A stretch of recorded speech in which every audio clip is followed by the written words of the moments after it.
도르트신조 강의 세 번째 시간입니다. 6항, 7항 이 두 문항인데요. 제가 6항과 7항을 읽어드리겠습니다. 이 6항부터는 내용이 길어서 요약해서 읽어드립니다. 6항, 하나님의 영원한 작정. 하나님께서 시간 안에서 어떤 이들에게는 믿음을 선물로 주시고 어떤 이들에게는 주시지 않는 것은 하나님의 영원한 작정에서 나온다. 이는 영원부터 하나님께서는 자신이 행하시는 모든 일을 아시며 사도행전 15장 18절 모든 일을 그의 뜻의 결정대로 일하시는 이 에베소서 1장 11절이기 때문이다. 이것이 바로 하나님께서 말씀 안에 계시하신 선택과 유기이다. 7항, 선택의 정의. 하나님께서 이 택하신 자들을 그리스도에게 주시기로, 그리스도로 말미암아 구원을 받게 하시기로, 그리고 그분과의 교통 안으로 그분의 말씀과 성령으로 효과적으로 부르시고 이끄시기로, 그들에게 참된 믿음과 의롭다 하심과 거룩하게 하심을 주시기로, 그리고 능력으로 역사하사 그분이 아들과 더불어 교제하게 하심 가운데 보존하시어 마지막으로 영화시키기로 작정하셨다라는 것이 6항과 7항의 내용입니다. 들어서는 잘 이해가 안 되실 수도 있는데요. 설명을 들으시면 또 이해가 잘 되실 거고요. 저희가 이제 빠른 시간 안에 또 TV가 달리면 우리 이 말씀들, 성경 구절들을 함께 직접 눈으로 보면서 볼 수 있기 때문에 이제 얼마 안 있어 더 잘 이해가 되실 것이라고 생각합니다. 선택과 유기, 예정에 대해서 도르트신조의 전반부는 이야기하고 있습니다. 하나님의 선택과 하나님의 지나치심, 즉 지나감이라고 표현하는 유기입니다. 우리는 궁금한 게 있죠. 복음이 선포되어지고 설교되어지고 들려질 때 어떤 이는 그것을 믿어 구원에 이른다 라는 사람들이 있고, 또 어떤 이는 왜 믿지 않고 그것에 대해서 거부를 하는가. 두 그룹 다 부패한 그룹임에는 분명한데 어떤 이들은 믿고 어떤 이들은 왜 믿지 않는가. 그것이 계속해서 논쟁거리였습니다. 6항은 이 질문에 대해서 명확하게 얘기합니다. 어떤 이들에게는 믿음을 선물로 주시고 어떤 이들에게는 주시지 않는 것은 하나님의 영원하신 작정에서 나온다. 이렇게 말씀합니다. 누가 믿는 것인가? 선물을 받은 사람이 믿을 수 있는 것이고요. 누가 믿지 않는가? 주시지 않기로 작정하신 그들은 받을 수 없어 믿을 수 없다라는 것입니다. 그러면서 성경 구절 두 말씀을 인용합니다. 사도행전 15장 18절과 에베소서 1장 11절 말씀입니다. 영원부터 하나님께서는 자신이 행하시는 모든 일을 아시며 모든 일을 그의 뜻의 결정대로 일하시는 이의 계획을 따라. 즉 선택과 유기는 하나님께서 계획하신 것이라는 것입니다. 누군가가 선택을 받고 누군가가 선택을 받지 못하여 지나치는 유기에 있는 것은 하나님의 계획 안에 이미 있다라는 것입니다. 예정은 하나님의 계획 중 인간의 운명에 대해서 말하는 것이죠. 이것이 선택 또 유기라는 겁니다. 이 말을, 하나님의 선택이라는 말을 쉽게 신적 선택이라고 부릅니다. 이것은 어떠한 인간도 간섭할 수 없는 것입니다. 그래서 우리가 흔히 하는 질문, 누구는 믿고 왜 누구는 믿지 않습니까? 나는 믿어서 참 감사한데 내 마음에 구원받았으면 참 좋을 것 같은 저 사람은 내가 아무리 열심히 하고 기도해도 왜 믿지 않습니까?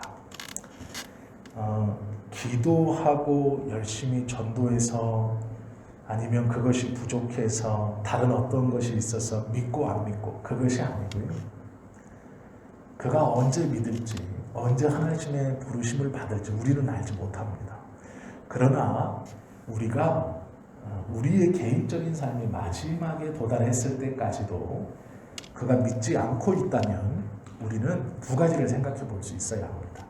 하나는 하나님께서 저를 선택하지 아니하셨나? 라는 의문이고, 또 하나는 선택하지 아니하셨다면 이제 나에게 주어진 육신의 시간이 끝났을 때입니다. 이 말은 왜 나로 저를 위하여 그렇게 긴 시간 동안 기도하게 하시고 안타까워하게 하시고 복음을 전하게 하셨나? 라는 의문입니다.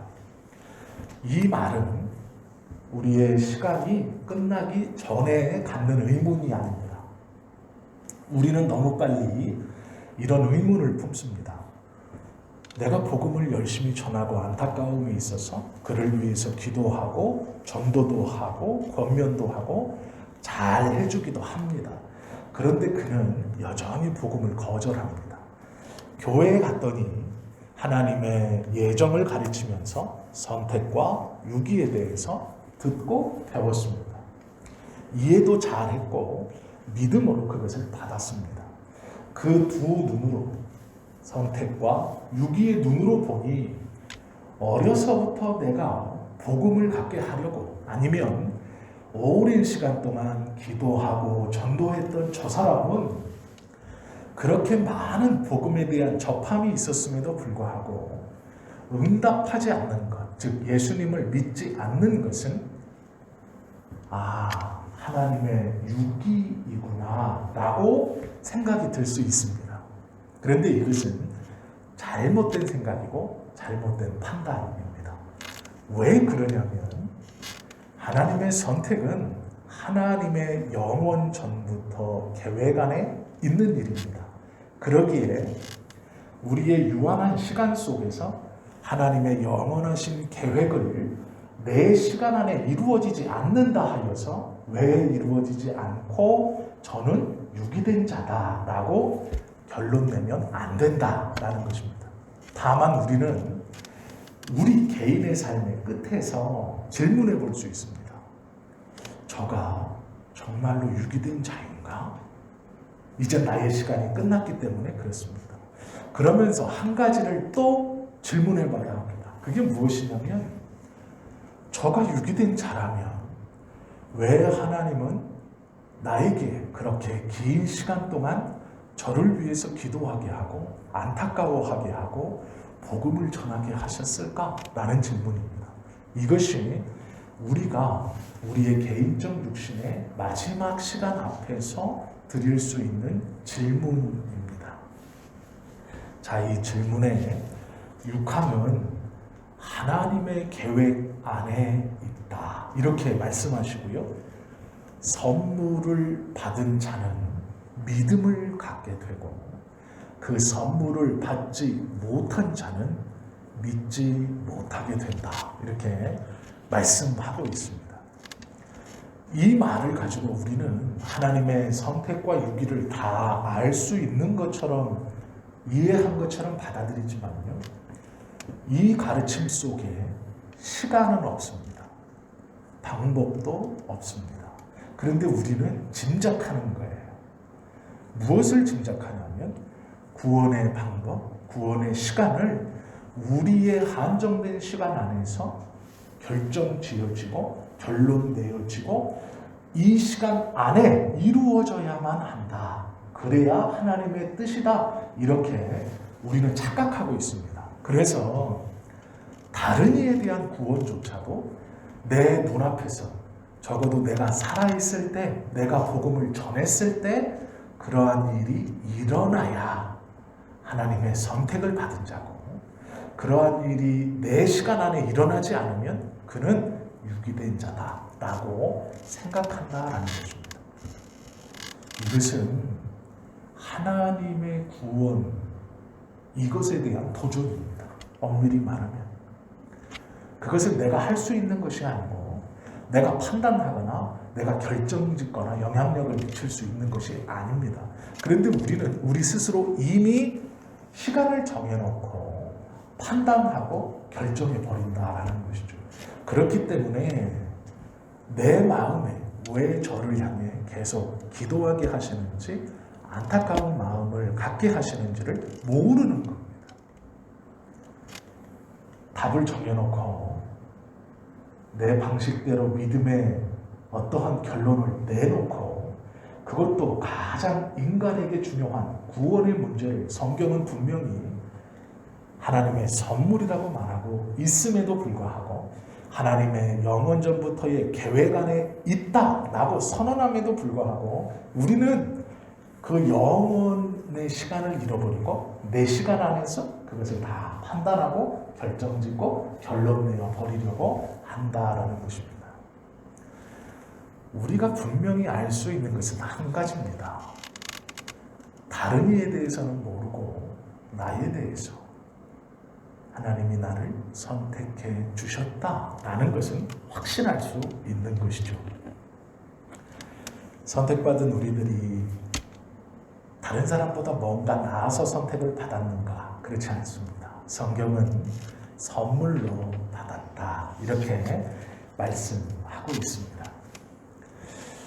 하나님의 선택을 받은 사람은요, 아무리 그 마음을 악하게 먹고 독하게 먹어도 하나님이 은혜를 주셔서 그 마음의 완고함을 풀어주시고 부드럽게 하셔서 하나님의 말씀이 심기워져 예수를 그리스도로 고백하게 해 주신다, 성경은 말씀합니다. 반대로 하나님의 선물을 받지 못한 사람들은 그 마음이 완고하고 거칠고 거역된 마음이 있을 때 그것을 돌이켜 주시지 않고 지나가신다라고 표현하고 있습니다. 우리 모두는 다 원래 완고하고 고집스럽고 거칠었던 사람들입니다. 그러나 그 모든 사람 중 우리를 선택하셔서 그 완고함을 부드럽게 하시고 하나님의 말씀을 심기워져 열매 맺을 수 있도록 해 주신 것이죠. 이것이 우리가 이해할 수 없는 하나님의 방법이고, 이것이 진리이고, 이것이 은혜입니다. 우리가 판단할 수 없는 것입니다. 패역하고 더러우며 경험이 없는 사람들이 이 작정으로 인해서 구원받고, 이 작정으로 인해서 구원받지 못하는 것이죠. 그러면 7항에서 6항에서 믿음의 선물에 대해서 이야기하고, 7항에서는 이 믿음의 선물이 왜 베풀어지는가에 대해서 설명합니다. 한마디로 구원의 계획, 하나님의 작정이기 때문이다, 이렇게 말합니다. 우리는 구원받을 때, 그리고 구원받았을 때 하나님의 은혜를 또한 받습니다. 그래서 찬송하고 기도하고 예배하면서 어떨 때는 우리 스스로가 거룩해졌다라고 느끼고 생각할 때가 있습니다.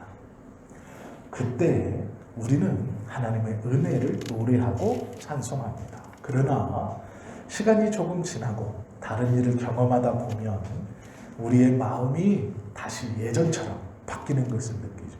분노가 일어나고 화도 내고 자존심도 상합니다. 거친 말이 나옵니다. 그때에 우리는 질문하죠.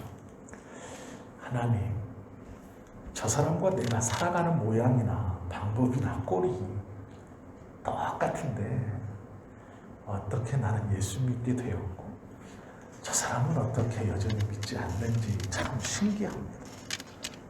저 사람과 내가 마주 앉아서 싸울 때는 둘 다 똑같습니다. 한마디도 안 달라요. 그 마음도 똑같고 얼굴의 표정도 똑같고 분노도 똑같고 내뱉는 단어도 똑같습니다. 그런데 그렇게 싸우고 다툴 때는 그 사람이나 나나 똑같은 사람인데 남들이 보면 니네들이 똑같아 이렇게 말할 사람인데 나는 왜 선택받고 구원받은 자가 되었습니까? 라고 질문하죠. 그러나 이 질문은요, 우리가 육신의 생명이 끝나는 그날까지 계속 반복하면서 질문하는 질문입니다.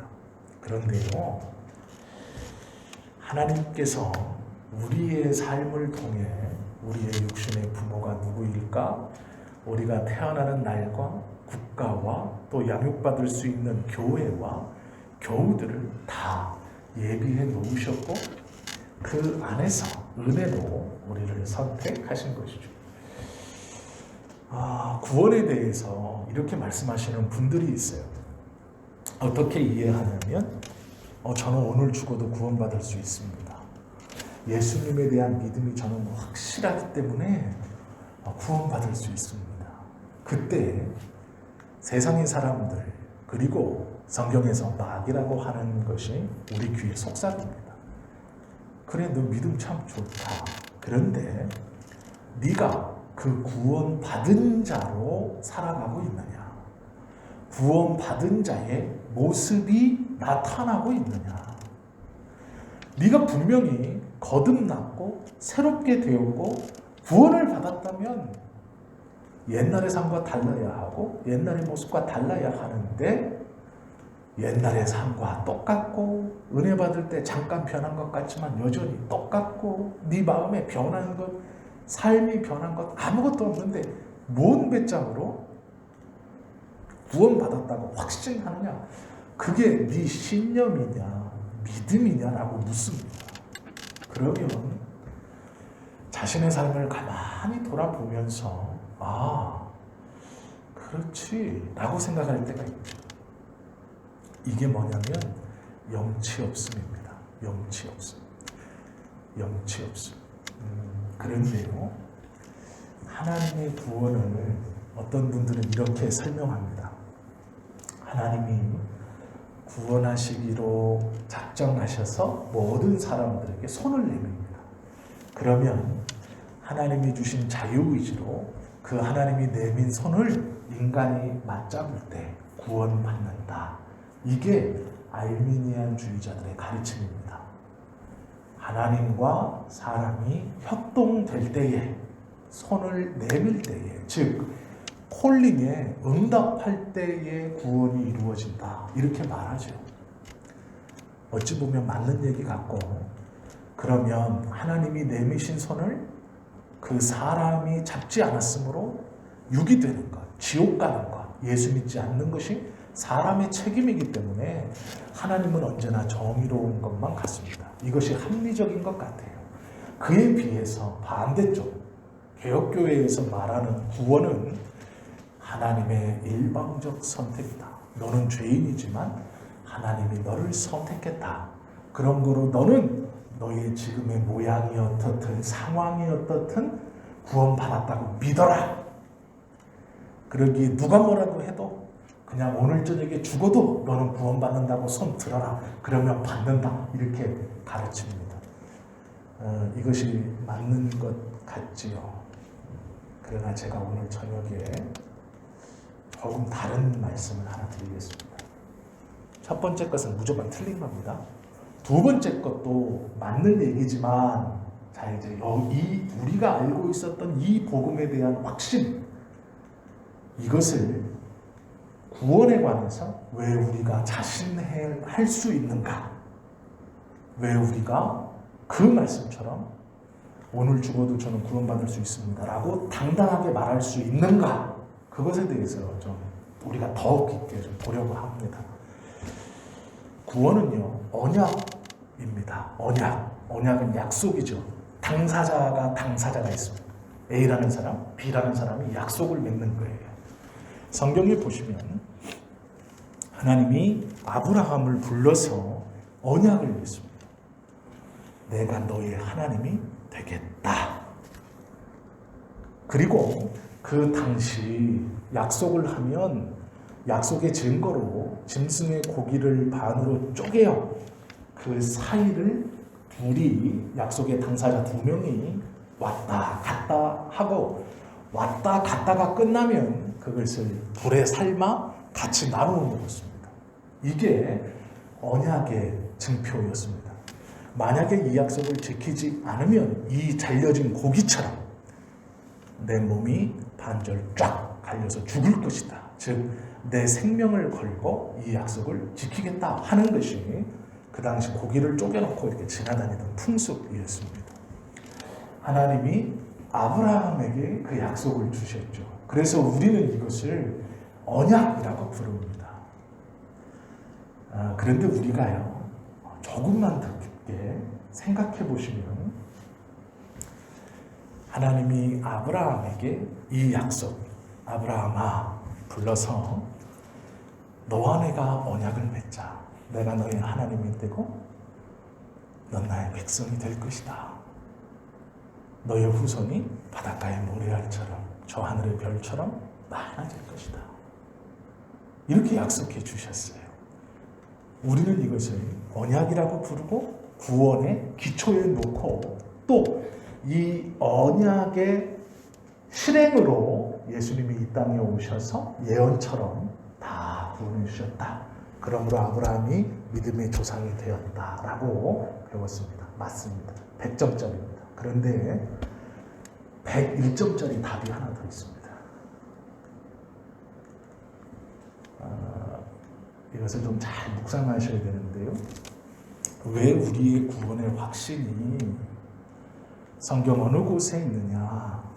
이 아브라함의 언약에 두어도 흔들리지 않지만, 아브라함, 하나님과 사람과의 언약에 있어서 일방적으로 하나님이 사람에게 언약을 맺으신 겁니다. 그러면 우리는 자꾸 요 아브라함, 사람 이 편이 되기 때문에, 내가 하나님의 언약을 받았지. 그래, 예수님이 날 위해 십자가에서 돌아가셨지. 나의 죄를 위해서 돌아가셨지. 그런데 나는 왜 이렇게 살고 있지? 나는 왜 그 예수님께 온전히 맡기지 못하지? 왜 헌신하지 못하지? 그걸 파고드는 겁니다. 그럼 네가 정말로 구원받았냐? 정말로 구원받지 못했기 때문에 그런 것이다. 네 마음에 죄에 대한 유혹이 여전히 있고, 네 마음에 분노가 여전히 있고, 너의 환경이나 삶이 바뀌지 않는 이유는 네가 진짜 구원받지 못했기 때문이다. 이것이 이단들이 건드리는 겁니다. 네가 진짜 구원받았다면 지금처럼 살 수 없다. 이게 우리가 알고 있는 아브라함과 하나님이 맺으신 언약에 기초해서 구원에 대해서 알고 있는 우리들의 마음가짐이고, 또 우리들이 고민하는 바입니다. 그러나 구원은요, 이 하나님과 아브라함이 인간에게 구원에 대해서 맺기 전 다른 것이 하나 더 있었습니다. 잘못 알아들으시면 이단이라고 말씀하실 수 있는 거예요. 충분히.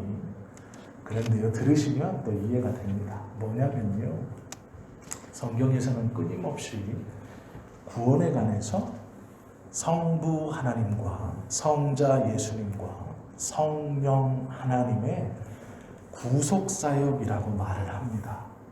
즉 이거예요. 하나님이 아브라함과 계약을 맺기 전, 언약을 맺기 전, 성부 하나님이 내가 나의 백성을 너에게 주겠다.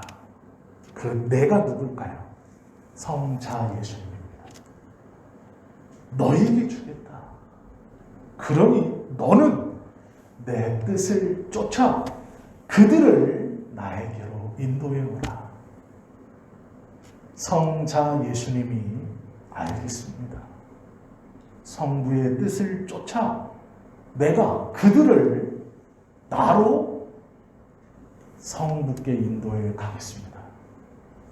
그리고 성령께서 보증이 되셔서 우리의 마음에 그 예수님과 성부 하나님의 뜻과 약속과 실행에 대해서 믿음을 허락하셔서 우리를 구원으로 이끌어 주시고 확신을 갖게 해주시죠.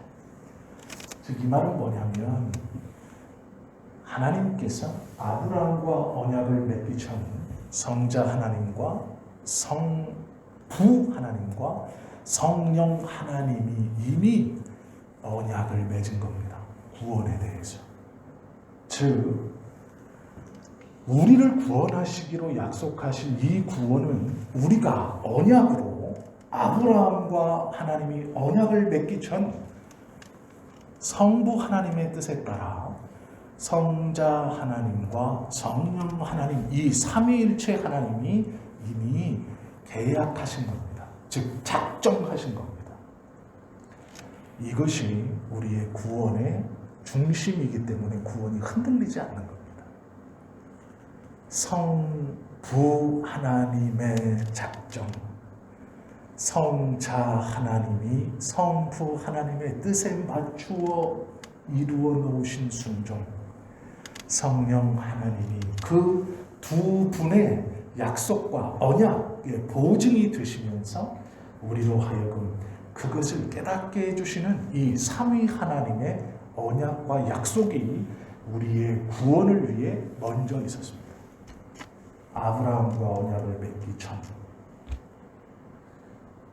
이것이 우리의 구원입니다. 그렇기 때문에 이 구원은 흔들릴 수 없는 겁니다. 삼위 하나님의 언약이기 때문에 그렇습니다. 아브라함은 그 언약을 잃어버리고 의심할 때가 있습니다. 그래서 책망받고 야단맞을 때가 있었습니다. 그러나 가만히 보십시오. 성부와 성자와 성령께서 우리의 구원을 위해서 약속해 놓은 이것은 흔들리지 않습니다. 의심치 않습니다.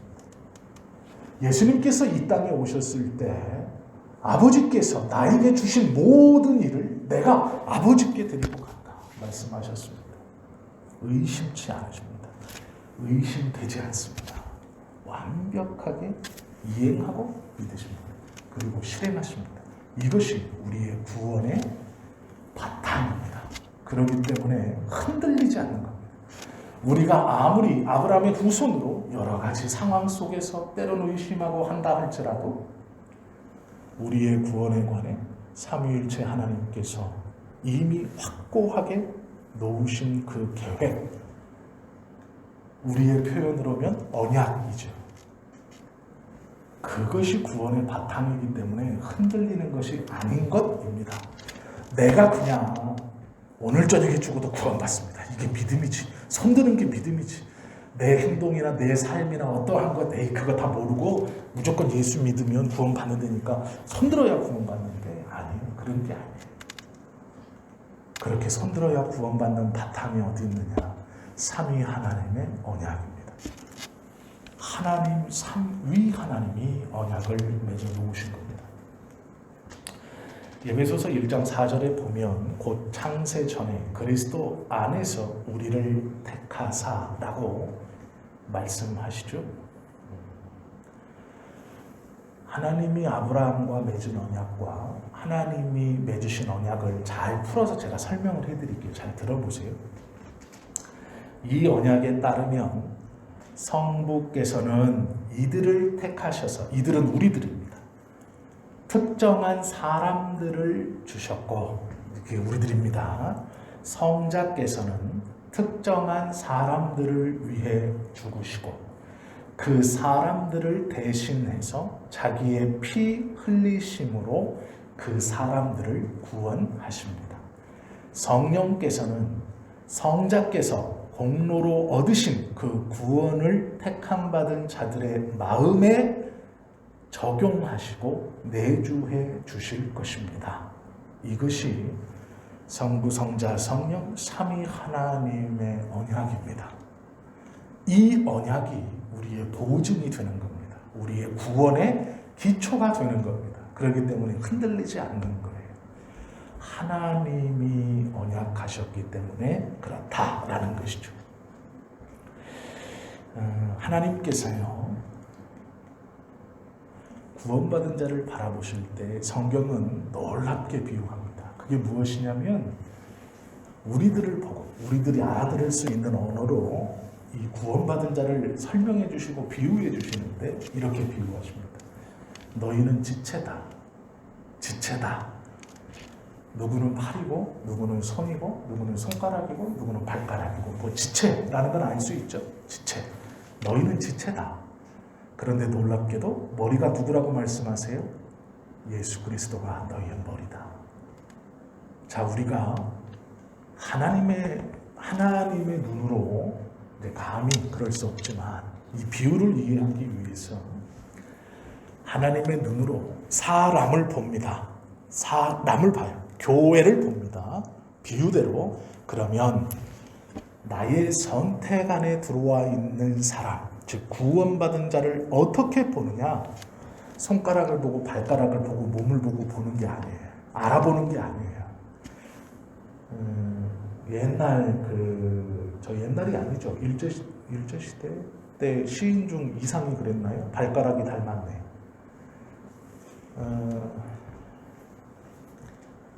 이야기를 안 해도 되는데 하고 싶었어요. 네, 그래도 제가 이제 공부 좀 한 사람 아닙니까? 공부를 했다는 티를 좀 내고 싶어가지고. 너무 심각하니까 제가 이야기를 하나 해드릴게요. 시인이 시만 쓰고 그냥 놀고 먹는 사람입니다. 이렇게 놀고 먹어요. 그런데 이제 어느 날 밖에 나갔다가 들어오니까 이제 방문을 딱 열라고 보니 안에서 신음소리가 나는 거예요. 뭔가 이렇게 딱 봤더니 이제 자기 아내가 생활고가 심하니까 이제 돈을 받고 이제 자기 몸을 팔고 있는. 그 이제 이렇게 들어왔는데 그 이불 밖으로 발이 4개가 이렇게 딱 삐져나와 있는. 남자 발, 여자 발 2개죠. 그러니까 이제 아내와 다른 남자가 같이 있는 거죠. 그리고 나서 이제 밖에 나갔습니다. 밖에 나가서 이제 빙글빙글 돌다가 시간이 한참 지나서 이제 집으로 다시 돌아가고 있는 그 상황에 집에 있는 자기 아들이 생각나는 거예요. 이 아들이 내 아들일까? 그리고 이제 그 아들을 보는 겁니다. 그런데 눈도 안 닮았고 코도 안, 그렇게 봐서 그렇지. 눈도 안 닮았고 코도 안 닮았고 입도 안 닮았고 안 닮았어요. 이제 위안을 삼는 거죠. 발가락이 닮았네. 발가락 다 똑같이 생겼잖아요. 네, 우리 국문과를 나오신 우리 권혁 권사님은 더 잘 알고 계시겠지만 탁 나오잖아요. 예. 사람을 볼 때 그냥 제가 웃자고 한 얘기지만 뭐 발가락이 닮았네 이렇게 해서 알아보는 게 아니잖아요. 하나님의 눈으로 구원받은 나의 백성이라고 할 때 어떤 지체 한 개인을 보고 이게 아닙니다. 머리 대신 예수 그리스도예요. 지체는 어떻게 생겼든 상관이 없어요. 머리 대신 예수 그리스도예요. 그 지체, 개인이면 개인, 교회면 교회, 그 지체의 머리가 누구냐? 예수 그리스도가 머리 되신다면 그 지체가 어떻게 생겼든 상관없어요. 뭐 소위 세상 말로 불구해도 되고 손가락이 없어도 상관없습니다. 왜요? 머리 대신 예수 그리스도를 보는 거예요. 이게 성도의 시각입니다. 내 백성이 누구냐? 머리를 누굴 달고 있느냐에 따라서 내 백성이다 이렇게 보는 거예요.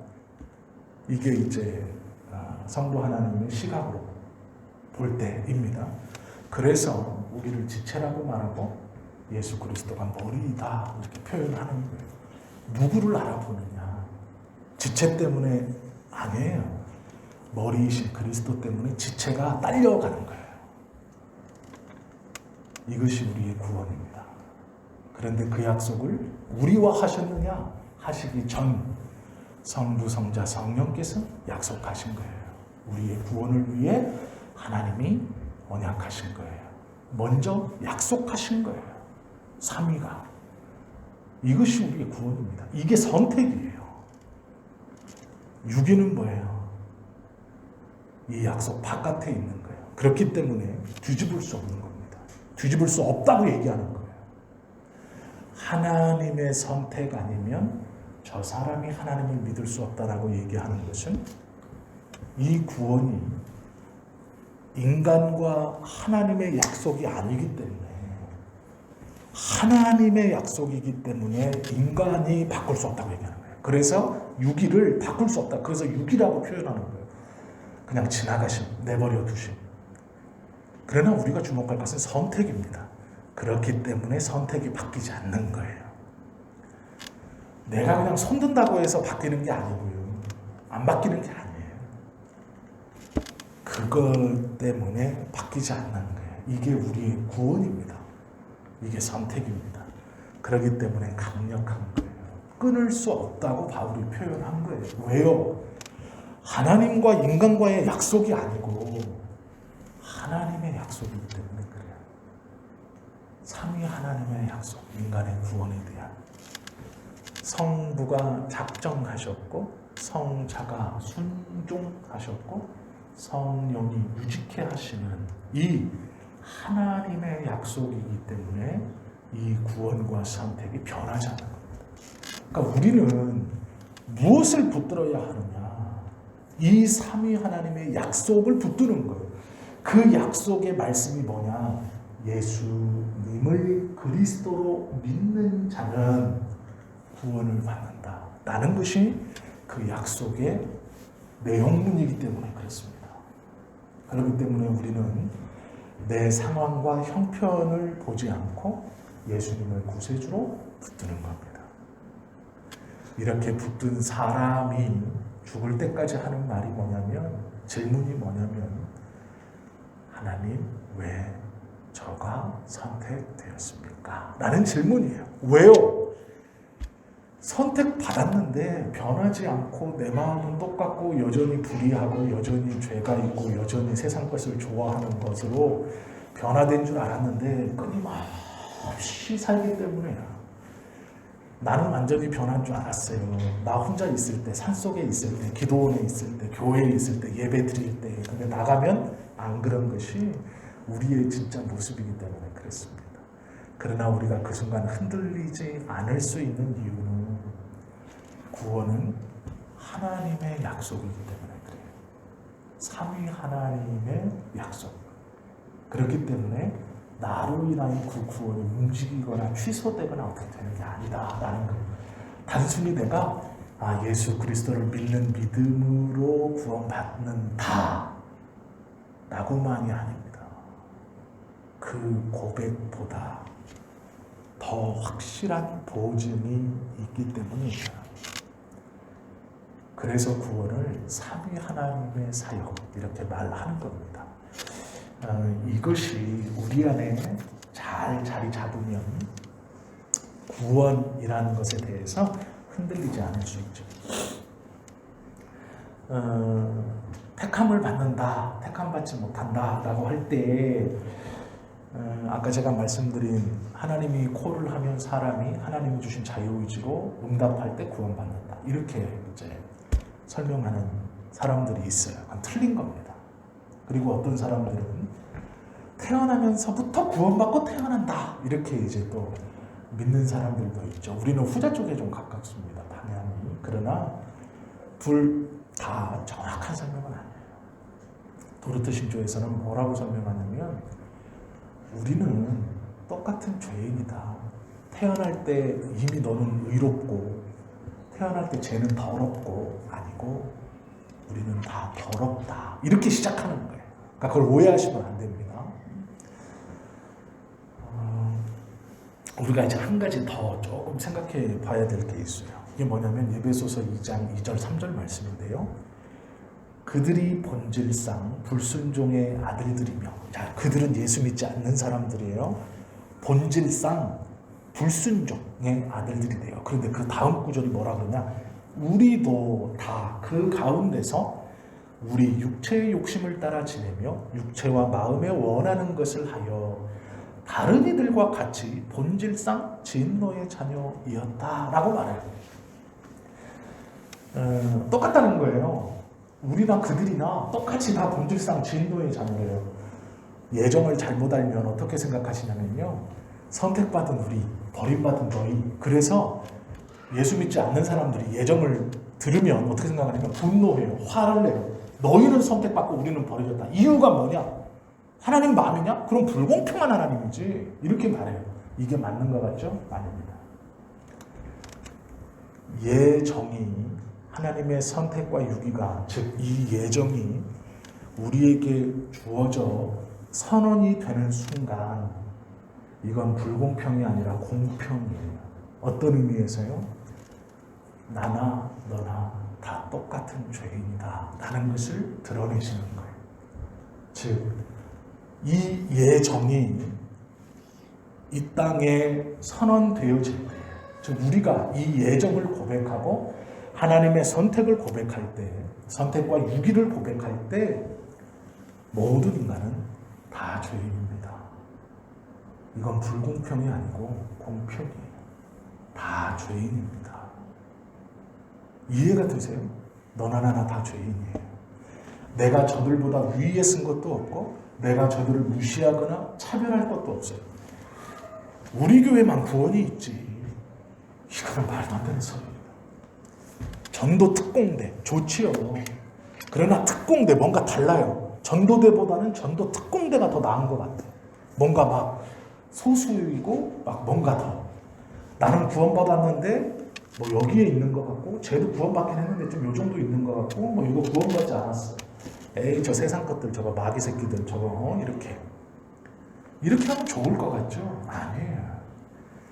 하나님의 선택과 예정이 우리 안에 선언되어지는 그 순간 우리는요 다 똑같은 죄인들의 모습을 고백하게 되는 거예요. 이것은 불공평이 아니에요.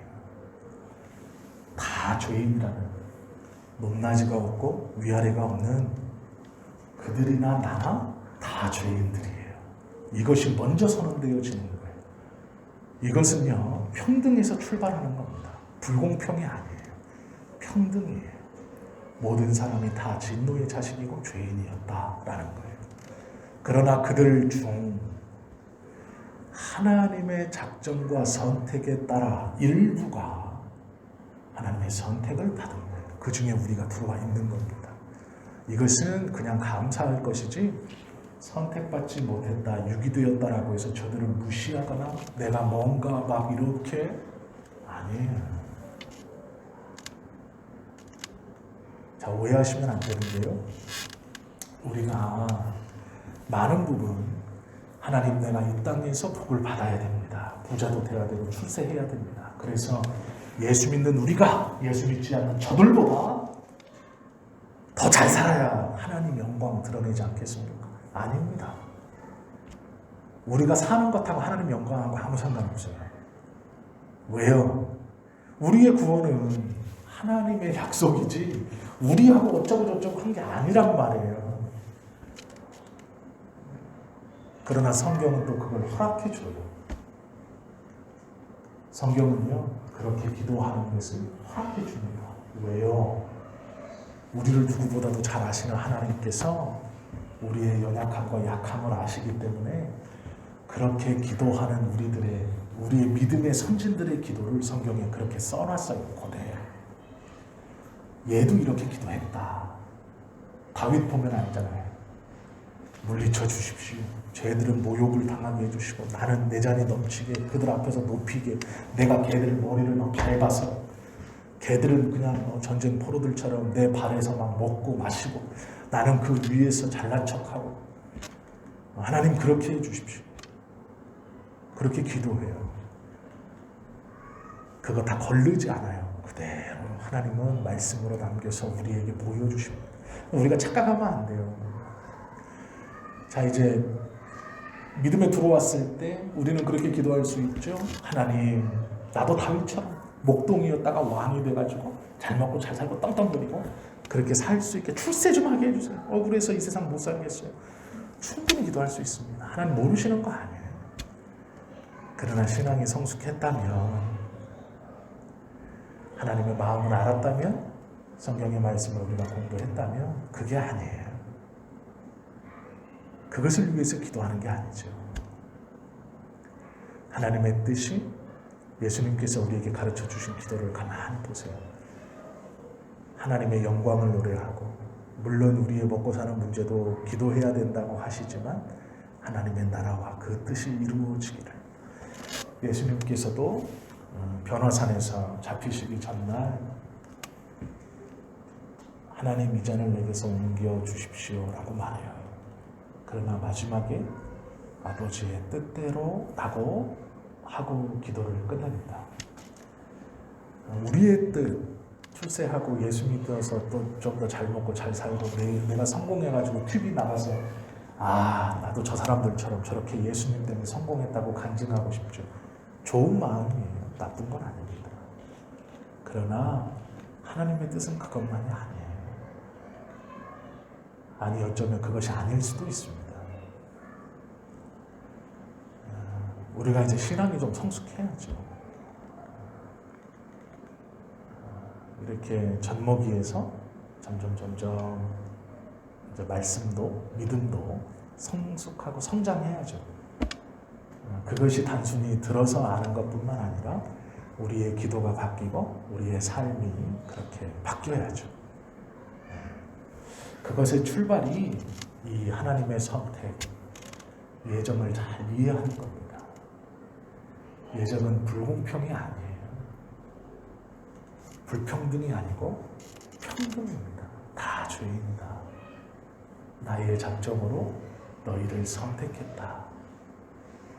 너희를 구원하는 것이 나의 언약이다.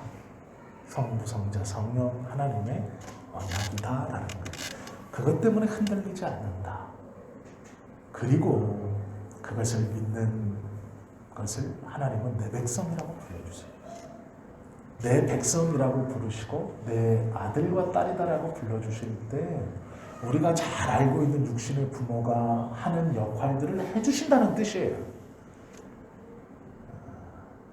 우리가 그것에 소망을 가는 것이지. 내 부모는 돈이 많았습니다. 내 부모는 똑똑했습니다. 내 부모는 이렇게 회사 사장처럼 나를 도와줬습니다. 그건 아니라는 거예요. 하나님의 부모의 역할로 성경은요, 너의 쓸 것을, 네가 필요한 것을 공급해 주신다라고 하시지, 네가 기도하는 그 옆집의 그 아빠처럼 해주겠다 이렇게 말씀하신 적은 없어요. 성경을 정확하게 보셔야 돼요. 근데 우리는 꿈꾸죠. 삼성 이건희 회장님 아들처럼 내가 그렇게 살 수 있게, 이재용 회장처럼 살 수 있게. 하나님은 그 사람보다 돈 더 많다면서요. 그러니까 나도 좀 그렇게, 아니요, 그렇게 말씀하신 적이 없어요. 하나님. 근데 우리는 자꾸 하나님 보고 그렇게 얘기해요. 그렇게 기도해요. 아니에요. 모 정치인처럼 아들이 잘못했는데 다 덮어주고 뭐 이렇게, 우리는 그런 하나님을 원해요. 나의 아버지시라면서. 아니요, 그거 아니라니까요. 언제까지 그렇게 하시면 안 돼요. 성경의 말씀을 듣고 하나님의 말씀을 배워가고 하나님의 말씀을 우리가 함께 나누면서 성숙해 가는 것이죠. 그러면서 성경에서 우리에게 보여주시는, 우리가 또 알게 하시는, 성령님이 조명하시는 그 말씀의 비밀들을 우리가 알아가고 믿음으로 그것을 받아갈 때 우리의 신앙도 함께 성숙해져 가야 됩니다. 이것을 주실 때 성숙하지 못하면 그냥 그대로 있는 거예요. 더 이상 성장하지 못하는 겁니다. 그리고 이제 계속 땅의 것에 매여서 땅의 것만 찾는 거예요. 계속 그냥 젖 먹는 아이처럼 내 귀에 좋은 것, 내 눈에 좋은 것을 찾아다니는 거죠. 하나님은 여전히 그런 하나님이 되어버리는 거예요. 그런 사람은 하나님께서 동역자라고 불러주지 않아요. 하나님의 사역, 하나님의 사명, 하나님의 비전들을 보여주지 않아요. 그렇기 때문에 마음에 큰 것을 품지 못하고 그 작은 것, 나에게 필요한 돈, 출세, 명예, 그것만 기도하고, 하나님의 사역, 하나님의 동역, 하나님의 비전, 이런 것은 그 사람의 마음속에 없어요. 우리가 만약에 아직도 계속 그런 것만 관심이 간다면 나의 믿음이 연약하구나. 내가 말씀을 더 붙들어야 하고 말씀을 더 읽고 기도하면서 하나님의 뜻을 깨달아야 하는구나 라고 생각하셔야 합니다. 요한복음 6장 44절 말씀에 보면 아버지께서 이끌지 아니하시면 아무도 내게 올 수 없느니라. 예수님 말씀하셨어요. 시간 안에서 택함을 받은 자들은 아버지의 이끄시는 사람으로 말미암아 예수님께 가는 거예요. 이게 구원입니다. 하나님의 작정, 예수님의 순종, 성령의 보증이에요. 이것이 구원이에요. 그렇기 때문에 흔들리지 않는 겁니다. 그럼 이 놀라운 구원의 비밀을 선택받은 우리는 하나님의 그 구원의 언약, 약속, 약정, 이 하나님의 결심으로 말미암아서 우리의 구원이 이루어진다는 것을 믿을 때 우리의 삶을 통해 의심하고 내가 왜 아직도 구원받았는데 이렇게 살까? 이렇게 틈을 벌려서 구원받은 사람이 그따위로 내가 널 보면서 교회 안 간다. 사실 이런 말 들어도 꿈쩍하지 않으셔도 돼요. 그것과 구원과 아무 상관없습니다. 그만한 신앙의 성숙이 되었다고 생각하기 때문에 말씀드리는 건데요. 개차반처럼 사셔도 됩니다. 상급이 없을 뿐이지 구원이 없는 건 아니에요. 우리가 선택을 받았는가 하는 질문이 오면 내 마음에 그런 의심이 들면 내가 구원받은 자인가? 내가 이렇게 살아도 되나? 구원받은 자가? 이런 질문이 이런 생각이 우리 안에서 일어나실 때 자기 자신을 보시면 안 돼요. 구원은 나를 본다고 일어나는 게 아닙니다. 하나님을 보셔야 돼요. 그 질문이 내게 이루어질 때, 내 스스로 그런 질문이 던져질 때, 그런 실망감이 내 안에 일어날 때 나를 보는 게 아니고 이 구원은 선물로 주신 것이고 받은 것이고 그 선물을 주신 이 구원은 삼위 하나님의 약속이고 그 삼위 하나님이 보증이에요. 그것을 자꾸 잊어버리기 때문에 성경의 말씀을 보시라 이렇게 가르치는 거예요. 말씀을 자꾸 들어라 하는 말씀을. 그리고 기도하는 거죠. 세상에 누군가 어떤 사람이 아니면 내 마음 스스로 그런 의심들이 들 때 하나님에 대해서 말씀에 대해서 자기를 자꾸 보시면 안 돼요. 다른 이에게 물을 필요도 없어요. 내가 이렇게 살아도 구원받은 사람이야. 넌 어떻게 생각하냐? 물을 필요 없습니다. 그건요, 그 사람이 이렇게 대답해주고 저렇게 대답해준다고 해서 결정되는 문제도 아니고 그 중요한 문제를 나와 똑같은 그 사람한테 물을 필요가 없는 거예요. 하나님의 말씀이 무엇이라고 하는지 정답을 말해주고 있어요. 너의 구원, 나의 약속이고 나의 실행이고 내가 나의 보증이다. 걱정 마라. 너의 범위가 아니다. 네가 판단할 것이 아니다. 나는 주었고 너는 받았다. 라는 거예요. 그것이 우리의 확신이죠. 바른 믿음은 우리로 바른 성경에 대한 진리와 지식으로 이끄십니다. 그리고 또한 우리 안에 확신을 주시는 거예요.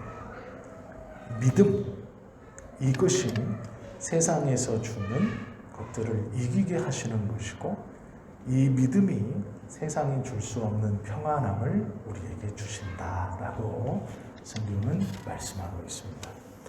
하나님의 말씀에 대한 진리, 오늘 이 선택에 대해서 도르트 신조 세 번째 6항 7항 우리가 좀 짧게 말씀을 좀 나누었습니다. 오늘 말씀을 꼭 기억하시고 구원의 확신이 우리에게 있지 않고 하나님에게 있음을 기억하시고 그것이 우리에게 믿음이 확신이 되어서 평안함으로 확신 가운데 어떠한 누가 참소하고 심지어 내 마음속에서 그런 의심이 있더라도 흔들리지 마시는 바른 믿음을 소유하고 평안함 가운데 사실 수 있는 하나님의 은혜 아래 사실 수 있는 그리하여 우리의 믿음이 성숙해서 하나님이 우리에게 주시는 비전과 사명도 감당할 수 있는 그러한 놀라운 하나님의 사람들이 다 되실 수 있기를 예수님의 이름으로 축원합니다. 기도하겠습니다.